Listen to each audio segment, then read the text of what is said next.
Hi friends, ಇದು ಮಸ್ತ್ಮಗ.ಕಾಮ್ನ international bulletin ಸುತ್ತು ಜಗತ್ತು. ಇರಾನ್ ಮೇಲೆ ಅಮೆರಿಕ ಮಾಡಿದ ದಾಳಿಯಿಂದ ಮಧ್ಯಪ್ರಾಚ್ಯದ ಉದ್ವಿಗ್ನತೆ ಹೆಚ್ಚಾಗ್ತಿರೋ ನಡುವೆ ಇರಾನ್ನ ಒಳಗಿಂದ ದೊಡ್ಡ ಸುದ್ದಿ ಬರ್ತಾ ಇದೆ. ಇರಾನ್ ಸುಪ್ರೀಂ ಲೀಡರ್ ಅಯಾತೊಲ್ಲಾ ಅಲಿ ಖಾಮೇನೈ ತಮ್ಮ ಉತ್ತರಾಧಿಕಾರಿಯನ್ನ ನೇಮಿಸಿದ್ದಾರೆ ಎನ್ನಲಾಗ್ತಿದೆ. ಅಮೆರಿಕ, ಇಸ್ರೇಲ್ ಇಬ್ರೂ ಸೇರಿ ತನ್ನನ್ನ ಹತ್ಯೆ ಮಾಡಿದ್ರೆ ಇರಾನ್ನಲ್ಲಿ ಆಡಳಿತ ಯಂತ್ರ ಕುಸಿಬಾರದು ಅಂತೇಳಿ ಮತ್ತು ನಾಯಕತ್ವದಲ್ಲಿ ಬಿಕ್ಕಟ್ಟು ಉಂಟಾಗಬಾರದು ಅಂತ 3 ಉತ್ತರಾಧಿಕಾರಿಗಳನ್ನ ಹೆಸರಿಸಿದ್ದಾರೆ. ಸ್ಮೂತ್ ಆಗಿ ಅಧಿಕಾರ ಹಸ್ತಾಂತರವಾಗ್ಲಿ ಅಂತ ಖಾಮೇನೈ ಈ ನಿರ್ಧಾರ ಮಾಡಿದ್ದಾರೆ ಅಂತ ವರದಿಯಾಗಿದೆ. ಸದ್ಯ ಖಾಮೇನೈ ಯಾರನ್ನ ಹೆಸರಿಸಿದ್ದಾರೆ ಅನ್ನೋ ಬಗ್ಗೆ ಮಾಹಿತಿ ಇಲ್ಲ. ಆದರೆ ಇದರಲ್ಲಿ ಖಾಮೇನೈ ಅವರ ಮಗ ಮುಜ್ತಬಾ ಖಾಮೇನೈನ ದೂರ ಇಡಲಾಗಿದೆ. ಆ 3 ಉತ್ತರಾಧಿಕಾರಿಗಳ ಶಾರ್ಟ್ ಲಿಸ್ಟ್ನಲ್ಲಿ ಅವರು ಇಲ್ಲ ಅಂತ ಇಂಟರ್ನ್ಯಾಷನಲ್ ಮೀಡಿಯಾಗಳು ವರದಿ ಮಾಡಿವೆ. ಅಲ್ಲದೆ ಇಸ್ರೇಲ್ ತಮ್ಮ ಹತ್ಯೆ ಮಾಡಬಹುದು ಅಂತ ಭಯದಿಂದ ಖಾಮೇನೈ ಅಜ್ಞಾತ ಸ್ಥಳಕ್ಕೆ ಹೋಗಿದ್ದಾರೆ. ಖಾಮೇನೈಗೆ ಹೈ ಸೆಕ್ಯುರಿಟಿ ಕೊಡಲಾಗಿದೆ. ತಮ್ಮನ್ನ ಯಾರೂ ಪತ್ತೆ ಮಾಡಬಾರದು ಅಂತೇಳಿ ಅವರ ಸುತ್ತಲಿನ ಎಲ್ಲ ಎಲೆಕ್ಟ್ರಾನಿಕ್ ಕಮ್ಯುನಿಕೇಷನ್ ಶಟ್ ಡೌನ್ ಮಾಡುವಂತೆ ಅಧಿಕಾರಿಗಳಿಗೆ ಆದೇಶಿಸಲಾಗಿದೆ. ಅಂದರೆ ಫೋನ್, ಇಂಟರ್ನೆಟ್ ಮತ್ತು ರೇಡಿಯೋ ಎಲ್ಲ ಸಂಪರ್ಕಗಳನ್ನು ಸ್ಥಗಿತಗೊಳಿಸೋಕೆ ಇರಾನ್ ಸರ್ಕಾರ ಆದೇಶಿಸಿದೆ. ಅಂದಹಾಗೆ ಕೆಲ ದಿನಗಳಿಗೂ ಮುಂಚೆ ಅಮೆರಿಕ ಅಧ್ಯಕ್ಷ ಟ್ರಂಪ್ ಖಾಮೇನೈ ಎಲ್ಲಿ ಬಚ್ಚಿಟ್ಕೊಂಡಿದ್ದಾರೆ ಅಂತ ನಮಗೆ ಚೆನ್ನಾಗಿ ಗೊತ್ತಿದೆ, ಅಲ್ಲಿ ರೀಚ್ ಆಗೋಕೆ ನಮಗೆ ಹೆಚ್ಚೊತ್ತು ಬೇಕಿಲ್ಲ ಅಂದಿದ್ರು. ಅದರ ನಂತರ ಶರಣಾಗಿ ಇಲ್ಲ ದಾಳಿ ಮಾಡ್ತೀವಿ ಅಂತ ಹೇಳಿದ್ರು. ಆದ್ರೆ ಖಾಮೇನೈ ತಾನು ಶರಣಾಗಲ್ಲ ಅಂತ ಹೇಳಿದ್ರು. ಅದರ ನಂತರ ಭಾನುವಾರ ಅಮೆರಿಕ ದಾಳಿ ಮಾಡಿದೆ. ಹೀಗಾಗಿ ಖಾಮೇನೈ ತಮ್ಮ ಉತ್ತರಾಧಿಕಾರಿಗಳನ್ನ ಆಯ್ಕೆ ಮಾಡಿ ಅಜ್ಞಾತ ಸ್ಥಳಕ್ಕೆ ಹೋಗಿದ್ದಾರೆ ಅಂತ ಗೊತ್ತಾಗಿದೆ. ಇನ್ನು ಅಮೆರಿಕದ ದಾಳಿಯ ನಂತರ ಇರಾನ್ ಸೇನೆ ತಿರುಗಿ ಬಿದ್ದಿದೆ. ಇಸ್ರೇಲ್ ಮೇಲೆ ಮಿಸೈಲ್ ದಾಳಿ ನಡೆಸಿದೆ. ಇಸ್ರೇಲ್ನ ಹಲವು ಭಾಗಗಳಲ್ಲಿ ಸ್ಫೋಟದ ಸದ್ದು ಕೇಳಿವೆ. ಸೈರನ್ ಅಲರ್ಟ್ ನೀಡಲಾಗಿದೆ. ರಾಜಧಾನಿ ಟೆಲ್ ಅವ್ಯೂ ನಗರದಲ್ಲಂತೂ ಹಲವು ಕಟ್ಟಡಗಳು ಬೆಂಕಿಗೆ ಆಹುತಿಯಾಗಿವೆ. ದಟ್ಟ ಹೊಗೆ ಕಾಣಿಸಿಕೊಂಡಿರೋ ವಿಡಿಯೋ ಸೋಷಿಯಲ್ ಮೀಡಿಯಾದಲ್ಲಿ ವೈರಲ್ ಆಗಿದೆ. ಜೊತೆಗೆ ಇಸ್ರೇಲ್ ಮಧ್ಯಭಾಗದಲ್ಲಿ ನಡೆದ ದಾಳಿಯಿಂದ ಕನಿಷ್ಠ 16 ಮಂದಿ ಗಾಯಗೊಂಡಿದ್ದಾರೆ. ಇಸ್ರೇಲ್ನ ಬೆನ್ ಗುರಿಯಾನ್ ಏರ್ಪೋರ್ಟ್ ಸೇರಿ ಅನೇಕ ಸ್ಥಳಗಳ ಮೇಲೆ ದಾಳಿ ಮಾಡಲಾಗಿದೆ. ಇದಕ್ಕೆ ಇಸ್ರೇಲ್ ಕೂಡ ಪ್ರತಿದಾಳಿ ನಡೆಸಿದೆ. ಇರಾನ್ನ ಪಶ್ಚಿಮ ಭಾಗಕ್ಕೆ ಮಿಸೈಲ್ ಲಾಂಚ್ ಮಾಡಿರೋದಾಗಿ ಇಸ್ರೇಲ್ ಸೇನೆ ಹೇಳಿಕೊಂಡಿದೆ. ಇನ್ನ ಅಮೆರಿಕ ನಡೆಸಿದ ದಾಳಿ ಬೆನ್ನಲ್ಲೇ ಇಸ್ರೇಲ್ನಾದ್ಯಂತ ಶಾಲೆಗಳನ್ನ ಕ್ಯಾನ್ಸಲ್ ಮಾಡಲಾಗಿದೆ. ಜನ ಸೇರೋದನ್ನ ನಿಷೇಧಿಸಲಾಗಿದೆ. ವಾಯು ಪ್ರದೇಶ ಕೂಡ ಬಂದ್ ಮಾಡಲಾಗಿದೆ.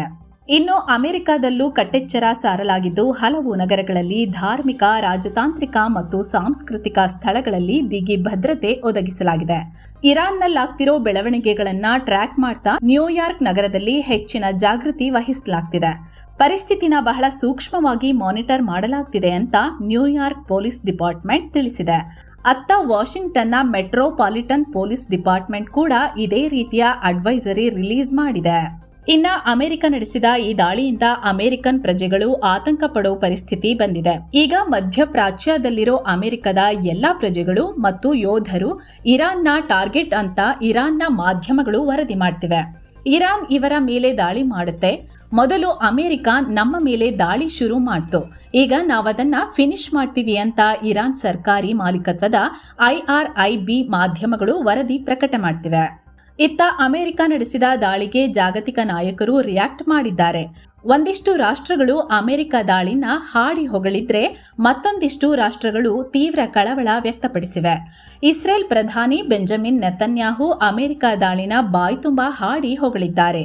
ಇದೊಂದು ಐತಿಹಾಸಿಕ ಕ್ಷಣ, ಕಂಗ್ರ್ಯಾಚುಲೇಷನ್ಸ್ ಅಧ್ಯಕ್ಷ ಟ್ರಂಪ್ ಅಂತ ಹೇಳಿದ್ದಾರೆ. ಅತ್ತ ವಿಶ್ವಸಂಸ್ಥೆಯ ಪ್ರಧಾನ ಕಾರ್ಯದರ್ಶಿ ಆಂಟೋನಿಯಾ ಗುಟೆರಸ್ ಕಳವಳ ವ್ಯಕ್ತಪಡಿಸಿ ಈ ದಾಳಿಯಿಂದ ಉದ್ವಿಗ್ನತೆ ಅಪಾಯಕಾರಿ ಹಂತ ತಲುಪಿದೆ ಅಂದಿದ್ದಾರೆ. ಆಸ್ಟ್ರೇಲಿಯಾ ಸರ್ಕಾರ ದಯವಿಟ್ಟು ಸಂಯಮದಿಂದಿರಿ, ಮಾತುಕತೆ ಮೂಲಕ ಸಮಸ್ಯೆ ಬಗೆಹರಿಯಲಿ ಅಂತ ಹೇಳಿದೆ.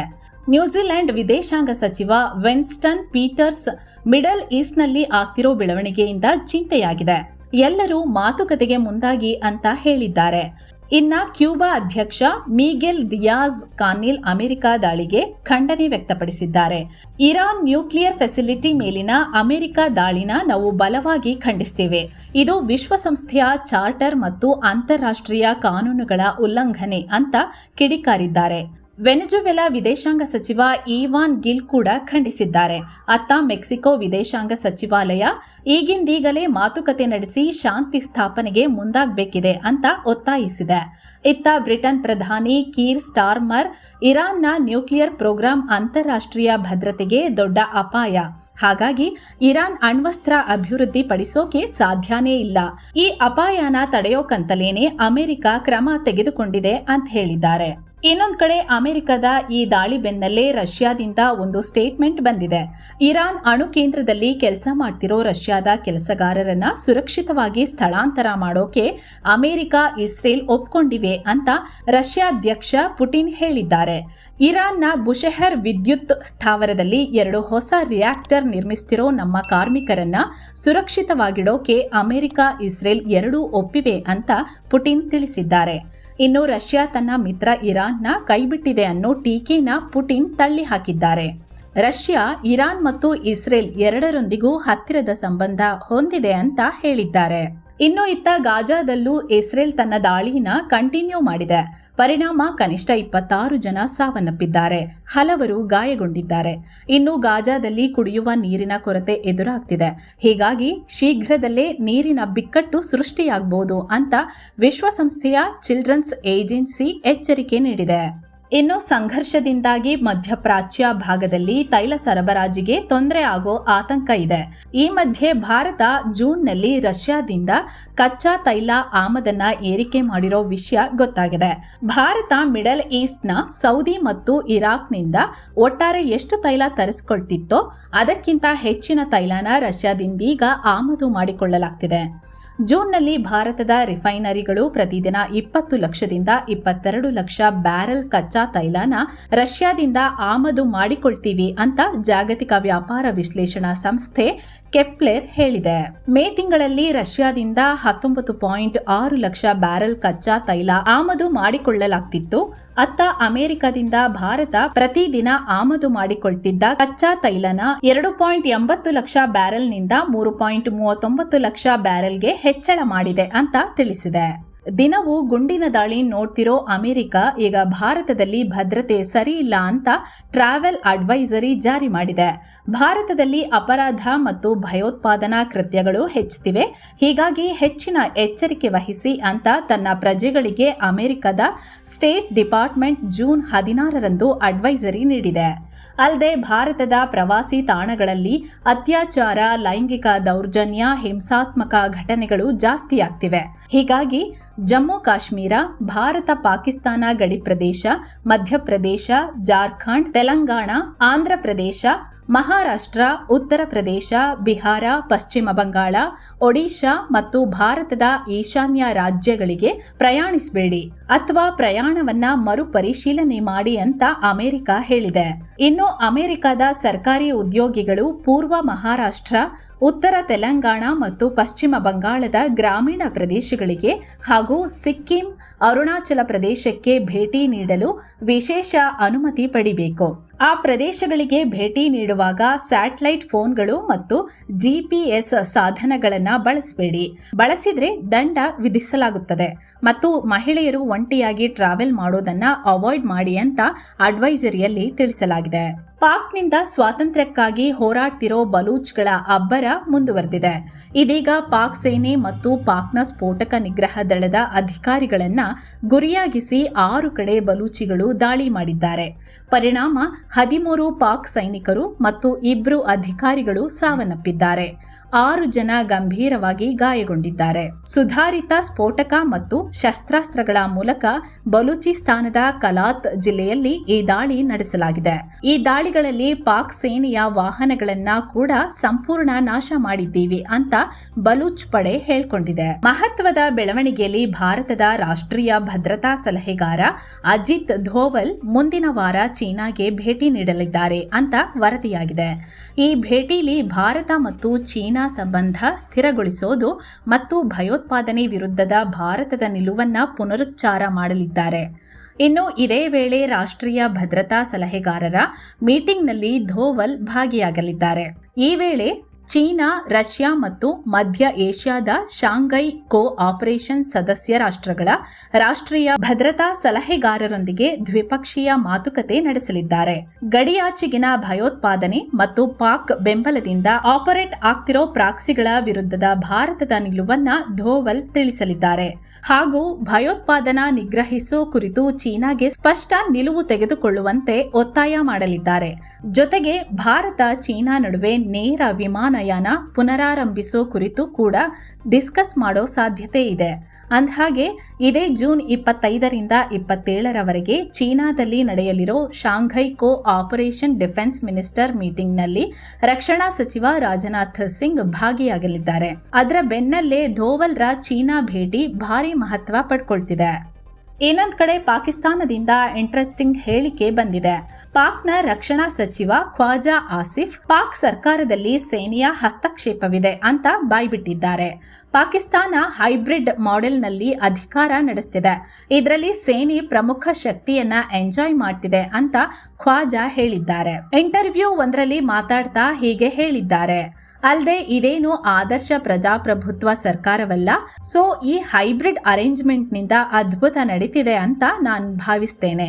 ಪಾಕಿಸ್ತಾನ ತನ್ನ ಆರ್ಥಿಕ ಮತ್ತು ಸರ್ಕಾರಿ ಸಮಸ್ಯೆಗಳಿಂದ ಹೊರಬರೋವರೆಗೂ ಈ ವ್ಯವಸ್ಥೆಯ ಅವಶ್ಯಕತೆ ಇದೆ. ಇದು ಆಡಳಿತಾರೂಢ ಸರ್ಕಾರಕ್ಕೆ ರಿಯಾಲಿಸ್ಟಿಕ್ ಆಪ್ಷನ್. ಈ ರೀತಿಯ ಹೈಬ್ರಿಡ್ ಮಾದರಿಯನ್ನ 1990ರ ವೇಳೆ ಅಂದ್ರೆ ನವಾಜ್ ಶರೀಫ್ ಪ್ರಧಾನಿಯಾಗಿದ್ದಾಗ ಬಳಸಿದ್ರೆ ಪರಿಸ್ಥಿತಿಗಳು ಉತ್ತಮವಾಗಿರ್ತಿದ್ವು. ಏಕೆಂದ್ರೆ ಸೇನೆ ಮತ್ತು ಸರ್ಕಾರದ ನಡುವೆ ಸಂಘರ್ಷ ಇದ್ರೆ ಅದು ಪ್ರಜಾಪ್ರಭುತ್ವದ ಬೆಳವಣಿಗೆಯನ್ನ ನಿಧಾನಗೊಳಿಸುತ್ತದೆ ಅಂತ ಹೇಳಿದ್ದಾರೆ. ಆ ಮೂಲಕ ಸೇನೆ ಜೊತೆಗೆ ಅಡ್ಜಸ್ಟ್ಮೆಂಟ್ ಮಾಡಿಕೊಂಡ್ರೆ ಮಾತ್ರ ಪಾಕಿಸ್ತಾನದ ರಾಜಕಾರಣಿಗಳಿಗೆ ಉಳಿಗಾಲ ಅನ್ನೋದನ್ನ ಖ್ವಾಜಾ ಆಸಿಫ್ ಬಾಯ್ಬಿಟ್ಟಿದ್ದಾರೆ. ಇನ್ನು ಪಕ್ಕದ ಬಾಂಗ್ಲಾದ ನಾಯಕರು ಭಾರತದ ಮೇಲೆ ಗಂಭೀರ ಆರೋಪ ಮಾಡಿದ್ದಾರೆ. ಶೇಖ್ ಹಸೀನಾರ ಅವಾಮಿ ಲೀಗ್ ಅನ್ನ ಮರಳಿ ಬಾಂಗ್ಲಾದಲ್ಲಿ ಸ್ಥಾಪಿಸೋಕೆ ಭಾರತ ಪಿತೂರಿ ನಡೆಸುತ್ತಿದೆ. ಶೇಖ್ ಹಸೀನಾ ಅಧಿಕಾರ ಕಳೆದುಕೊಳ್ಳೋದನ್ನ ಭಾರತೀಯ ನಾಯಕರು ಒಪ್ಪೋಕೆ ರೆಡಿ ಇಲ್ಲ ಅಂತ ಬಾಂಗ್ಲಾದೇಶ ನ್ಯಾಷನಲಿಸ್ಟ್ ಪಾರ್ಟಿಯ ಸದಸ್ಯ ರುಹುಕ್ ಕಬೀರ್ ರಿಜ್ವಿ ಆರೋಪಿಸಿದ್ದಾರೆ. ಜಪಾನ್ ಅಮೆರಿಕದೊಂದಿಗೆ ನಡೆಸಬೇಕಿದ್ದ ಹೈ ಲೆವೆಲ್ ಮೀಟಿಂಗ್ ಒಂದನ್ನ ಕ್ಯಾನ್ಸಲ್ ಮಾಡಿಕೊಂಡಿದೆ. ಅಮೆರಿಕದ state of secretary Marco Rubio ಮತ್ತು ಡಿಫೆನ್ಸ್ ಸೆಕ್ರೆಟರಿ ಪೀಟ್ ಹೆಕ್ಸತ್ ಜೊತೆಗೆ ಜಪಾನ್ನ ರಕ್ಷಣಾ ಸಚಿವ ಮತ್ತು ವಿದೇಶಾಂಗ ಸಚಿವರು ಮಾತುಕತೆ ನಡೆಸಬೇಕಿತ್ತು. ಈ ಮೀಟಿಂಗ್ ಜುಲೈ 1ರಂದು ವಾಷಿಂಗ್ಟನ್ ನಲ್ಲಿ ನಡೆಸೋಕೆ ನಿರ್ಧರಿಸಲಾಗಿತ್ತು. ಆದ್ರೀಗ ಈ ಮೀಟಿಂಗ್ ಕ್ಯಾನ್ಸಲ್ ಮಾಡಲಾಗಿದೆ ಅಂತ ಜಪಾನ್ ತಿಳಿಸಿದೆ. ಅಮೆರಿಕ ಇತ್ತೀಚೆಗಷ್ಟೇ ಜಪಾನ್ಗೆ ನಿಮ್ಮ ಜಿಡಿಪಿಯ 3.5% ರಕ್ಷಣಾ ಬಜೆಟ್ನ ಹೆಚ್ಚಿಸಿಕೊಳ್ಳಿ ಅಂತ ಹೇಳಿತ್ತು. ಯಾಕೆ ಅಂತ ಹೇಳಿರಲಿಲ್ಲ. ಬಹುಶಃ ನಿಮ್ಮ ರಕ್ಷಣೆ ನಿಮ್ಮ ಹೊಣೆ ಅಂತ ಜಪಾನ್ಗೆ ಅಮೆರಿಕ ಹೇಳಿರಬಹುದು ಅಂತ ಸುದ್ದಿ ಹರಿದಾಡಿತ್ತು. ಅದರ ಬೆನ್ನಲ್ಲೇ ಈ ಬೆಳವಣಿಗೆ ಆಗಿದೆ. ಒಂದು ದಿನವೂ ಕೆಲಸ ಮಾಡದ ಉದ್ಯೋಗಿಯೊಬ್ಬರಿಗೆ 26 ಲಕ್ಷ ರೂಪಾಯಿ ಕೊಡುವಂತೆ ಕಂಪನಿಯೊಂದಕ್ಕೆ ಯುಎಇನ ಅಬುದಾಬಿ ಕೋರ್ಟ್ ಆದೇಶ ನೀಡಿದೆ. ಅಬುದಾಬಿಯ ಕಂಪನಿಯೊಂದು ಉದ್ಯೋಗಿಯೊಬ್ಬರನ್ನ ಕೆಲಸಕ್ಕೆ ನೇಮಿಸಿಕೊಂಡಿತ್ತು. ಆದ್ರೆ ಅವರಿಗೆ ಕೆಲಸ ಶುರು ಮಾಡೋಕೆ ಅವಕಾಶನೇ ಕೊಟ್ಟಿರಲಿಲ್ಲ. ಹೀಗಾಗಿ 2024 ನವೆಂಬರ್ 11ರಿಂದ 2025 ಏಪ್ರಿಲ್ 7ರವರೆಗಿನ ಸ್ಯಾಲರಿ ಕೇಳಿ ಆ ಉದ್ಯೋಗಿ ಕೋರ್ಟ್ ಮೊರೆ ಹೋಗಿದ್ರು. ಈಗ ಈ ಪ್ರಕರಣದಲ್ಲಿ ಕಂಪನಿದೆ ತಪ್ಪಿದೆ ಅಂತೇಳಿರೋ ಕೋರ್ಟ್ 26 ಲಕ್ಷ ರೂಪಾಯಿ ಕೊಡುವಂತೆ ಆದೇಶಿಸಿದೆ. ಬ್ರೆಜಿಲ್ನ ಪ್ರಿಯಾ ಗ್ರಾಂಡೆ ಅನ್ನೋ ನಗರದಲ್ಲಿ ಹಾಟ್ ಏರ್ ಬಲೂನ್ಗೆ ಬೆಂಕಿ ತಗುಲಿದೆ. ಪರಿಣಾಮ ಕನಿಷ್ಠ 8 ಜನ ಮೃತಪಟ್ಟಿದ್ದಾರೆ. ಇತರರಿಗಾಗಿ ರಕ್ಷಣಾ ತಂಡಗಳು ಶೋಧ ಕಾರ್ಯ ನಡೆಸುತ್ತಿವೆ. ಬಲೂನ್ಗೆ ಬೆಂಕಿ ತಗುಲಿ ಕೆಳಗೆ ಬೀಳ್ತಿರೋ ವಿಡಿಯೋ ಸೋಷಿಯಲ್ ಮೀಡಿಯಾದಲ್ಲಿ ವೈರಲ್ ಆಗಿದೆ. ಇನ್ನು ಈ ಬಲೂನ್ 21 ಪ್ರಯಾಣಿಕರನ್ನ ಹೊತ್ತೊಯ್ತಿತ್ತು ಅಂತ ಅಧಿಕಾರಿಗಳು ತಿಳಿಸಿದ್ದಾರೆ. ಸೊ ಫ್ರೆಂಡ್ಸ್, ಇದಾಗಿತ್ತು ಇವತ್ತಿನ ಜಗತ್ತಿನ ಸುತ್ತಾಟ. ಮತ್ತೆ ಭೇಟಿಯಾಗ್ತಿರೋಣ. ನಮಸ್ಕಾರ.